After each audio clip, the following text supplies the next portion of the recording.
প্রভু যীশু খ্রিস্টের মিষ্টি মধুর নামে আপনাদের জয় যিশু।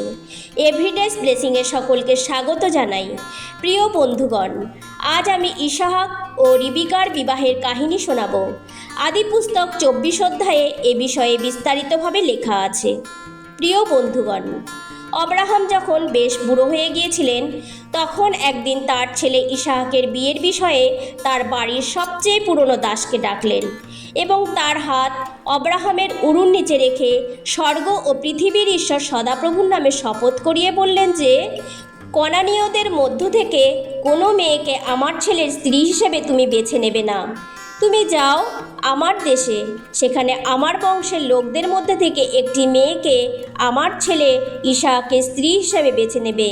এ কথা শুনে সেই দাস বলল, যদি সেই মেয়ে আমার সঙ্গে এই দেশে আসতে রাজি না হয়, তাহলে আপনি যে দেশ ছেড়ে এসেছেন সেই দেশেই কি আপনার ছেলেকে আমি নিয়ে যাব? এ কথা শুনে আব্রাহাম সেই দাসকে বললেন, সাবধান, আমার ছেলেকে কখনো সেখানে নিয়ে যাবে না।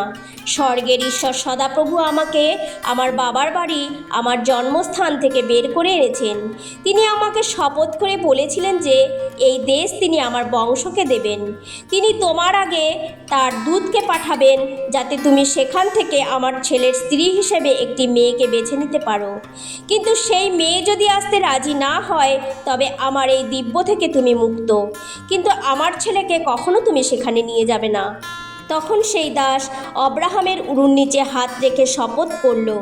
তারপর সেই দাস আব্রাহামের উটের পাল থেকে 10টা উট এবং তার মনিবের সব জিনিসের থেকে কিছু কিছু জিনিস নিয়ে অরাম নহরইম দেশের উদ্দেশ্যে রওনা দিল এবং সেখানকার যে শহরে নাহর থাকতেন সেই শহরে পৌঁছালো, আর সেখানে একটি কুয়োর কাছে তার উটগুলোকে বসিয়ে দিল। সন্ধ্যের সময় মেয়েরা জল তুলতে আসছে দেখে সেই দাস সদাপ্রভুর কাছে প্রার্থনা করল, বলল, হে সদাপ্রভু, আমার মনিব আব্রাহামের ঈশ্বর, আজ এর সব ভার তোমার হাতে নাও এবং আমার মনিব আব্রাহামকে দেওয়া কথা রাখো। দেখো, এই শহরের মেয়েরা জল নিতে আসছে। এই মেয়েদের একজনকে আমি বলবো, আপনার কলসি নামিয়ে আমাকে জল খেতে দিন। আর তার উত্তরে সেই মেয়ে যদি বলে, আপনি জল খান আর আপনার উটগুলোকেও আমি জল খাওয়াবো, তাহলে সেই মেয়েই যেন তোমার দাস ইসাহাকের জন্য বেছে রাখা মেয়ে হয়।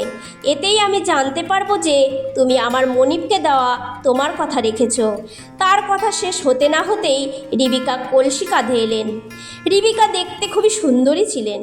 রিবিকা যখন কুয়ো থেকে কলসি ভরে উঠে আসছিলেন, তখন আব্রাহামের দাস তার কাছে গিয়ে বলল, আমাকে একটু জল খেতে দিন। তখন রিবিকা বললেন, এই নিন, জল খান, বলে তার কাঁধ থেকে কলসি নামিয়ে হাতে নিয়ে জল খেতে দিলেন। এরপর রিবিকা বললেন, আমি আপনার উটগুলোর জন্য জল তুলে দেব। এরপর রিবিকা কুয়ো থেকে কলসি করে জল ভরে ভরে উটগুলোকে জল খাওয়ালেন।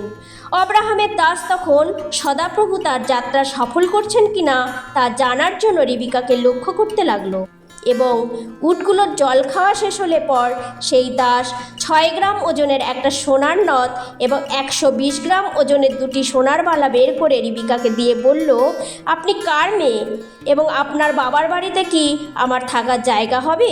তখন রিবিকা বললেন, আমি মিল্কা ও নাহরের ছেলে বথুয়েলের মেয়ে, এবং বললেন, আমার বাড়িতে যথেষ্ট জায়গা আছে, আপনি ও আপনার উটগুলো থাকতে পারবেন।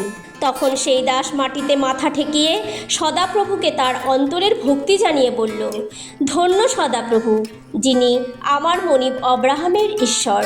তিনি আমার মনিবকে তার দেওয়া কথা রাখতে ও বিশ্বস্ততা দেখাতে ভুলে যাননি। আমাকেও তিনি পথ দেখিয়ে আমার মনিবের ভাইয়ের বাড়িতে নিয়ে এসেছেন। আর রিবিকা দৌড়ে গিয়ে তার বাবা, মা এবং ভাই লাবণকে এই সব কথা জানালেন।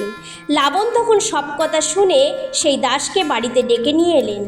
তারপর সেখানে যখন সেই দাসকে খাবার দেওয়া হলো, তখন সে বলল, আমি এখানে কেন এসেছি তা না বলা পর্যন্ত আমি কিছুই খাবো না। তখন সেই দাস রিবিকা তার বাবা, মা এবং ভাই লাবণকে আব্রাহামের বিষয়ে জানালো যে উনি এখানে তার ছেলে ইসাহাকের জন্য স্ত্রী খুঁজতে পাঠিয়েছেন এবং তাকে সদাপ্রভুর দূত কীভাবে সাহায্য করেছেন, তার প্রার্থনার উত্তর দিয়েছেন, সেই সব বিষয় তাদের জানালো এবং বথুয়েল ও লাবণ লাবণকে বলল যে এখন আপনারা আমার মনিবের প্রতি বিশ্বস্তভাবে কর্তব্য করবেন কি না তা আমাকে বলুন।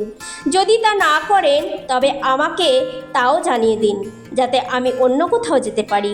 তখন বথুয়েল এবং লাবণ বললেন যে এটা সদাপ্রভু থেকেই হয়েছে, কাজেই এতে হ্যাঁ বা না বলার কোনো কিছুই নেই। রিবিকা এখানেই আছে, ওকে আপনারা নিয়ে যান। এই কথা শুনে অব্রাহামের দাস মাটিতে উবুর হয়ে সদাপ্রভুর প্রতি তার অন্তরের ভক্তি জানালো।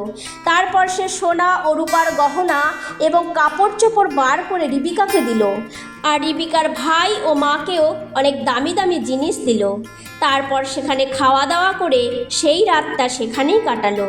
পরের দিন ভোরে উঠে সেই দাস বলল, এবার আমাকে বিদায় দিন, যাতে আমি আমার মনিবের কাছে ফিরে যেতে পারি। তারপর তারা রিবিকাকে ডেকে জিজ্ঞাসা করলেন, তুমি কি এই লোকটির সঙ্গে যেতে চাও? রিবিকা বললেন, হ্যাঁ যাব। তখন তারা রিবিকা ও তার ধাইমাকে অব্রাহামের দাস ও তার লোকদের সঙ্গে পাঠিয়ে দিলেন এবং রিবিকাকে আশীর্বাদ করলেন যে তুমি অসংখ্য সন্তানের মা হও, তোমার সন্তানরা যেন শত্রুদের সমস্ত শহর জয় করে নিতে পারে। তখন রিবিকা ও তার দাসীরা প্রস্তুত হয়ে উটে চড়ে অব্রাহামের দাসের পিছনে পিছনে চলল। রিবিকা যখন সেই দেশে পৌঁছলেন, ইসাহাক সেই দিন বিকেলবেলায় ধ্যান করার জন্য মাঠে গিয়েছিলেন। সেখান থেকে তিনি চোখ তুলে তাকিয়ে দেখলেন কতগুলো উট আসছে। রিবিকাও চোখ তুলে চাইলেন এবং ইসাহাককে দেখতে পেলেন এবং সেই দাসকে জিজ্ঞেস করলেন, ওই যে লোকটি আমার দিকে এগিয়ে আসছেন, উনি কে? তখন সেই দাস বলল, উনিই তো আমার মনিব। এই কথা শুনে রিবিকা চাদর দিয়ে নিজেকে ঢাকলেন। তখন সেই দাস সমস্ত ঘটনা ইসাহাককে জানালো। তারপর ইসাহাক রিবিকাকে বিয়ে করলেন। প্রিয় বন্ধুগণ, এই হলো ইসাহাক ও রিবিকার বিবাহের কাহিনী। এই কাহিনী থেকে আজ আমরা কিছু শিক্ষালাভ করব। প্রিয় বন্ধুগণ, অব্রাহাম চাইছিলেন যেন কনানীয় মেয়েদের সাথে ইসাহাকের বিবাহ না হয়। তিনি তার নিজের আত্মীয়দের কোনো মেয়ের সাথে ইসাহাকের বিয়ে দিতে চাইছিলেন, কারণ তিনি জানেন তার আত্মীয়রা সদাপ্রভুকে ভয় করে, যে ঈশ্বরকে তিনিও ভয় করেন, যিনি জীবন্ত। তাই অন্য কোনো জাতের কোনো মেয়েকে তিনি আনতে চাননি। এই কারণে তিনি তার বিশ্বস্ত দাসকে দিয়ে ঈশ্বরের নামে শপথ করিয়ে নিয়েছিলেন, আর সেই দাসও তার মনিবের ঈশ্বরের উপর ভরসা করে তার প্রার্থনার উত্তর পেয়ে ইসাহাকের জীবনসাথী বেছে নিয়ে এসেছিলেন। প্রিয় বন্ধুগণ, আজ অনেক ছেলেমেয়েরা আছে যারা নিজেদের মতো করে জীবনসাথী খোঁজে। তারা ঈশ্বরের কাছে প্রার্থনা করে না, ঈশ্বরের উত্তর জানার চেষ্টা করে না। এই কারণে অনেক সম্পর্ক বিবাহের পর ভেঙে যায়। প্রিয় বন্ধুগণ, যারা বিবাহের জন্য উপযুক্ত তারা ঈশ্বরের কাছে প্রার্থনা করুন, তার কাছে প্রার্থনার উত্তর নিন। আপনার জীবনসাথী কি ঈশ্বরকে ভয় করে কি না তা জানুন। নিজের মতামত বা নিজের বুদ্ধি ব্যবহার না করে সম্পূর্ণ ভার ঈশ্বরের উপর ছেড়ে দিন। তিনি সঠিক সময়ে আপনাকে সঠিক জীবনসাথী দেবেন। আজ এই বাক্যের দ্বারা ঈশ্বর আপনাদের আশীর্বাদ করুন। আসুন প্রার্থনা করি। হে সর্বশক্তিমান জীবন্ত পিতা, তোমায় ধন্যবাদ আজকের দিনের জন্য। পিতা, যে সমস্ত ছেলেমেয়েরা বিবাহের উপযুক্ত জীবনসাথী খুঁজছে তাদের আশীর্বাদ করো, যেন তোমার উপর ভরসা করে এবং তোমার উত্তরকে জানতে পারে। এই প্রার্থনা পিতা তোমার পুত্র প্রভু যীশু খ্রিস্টের নামে চাই। আমেন।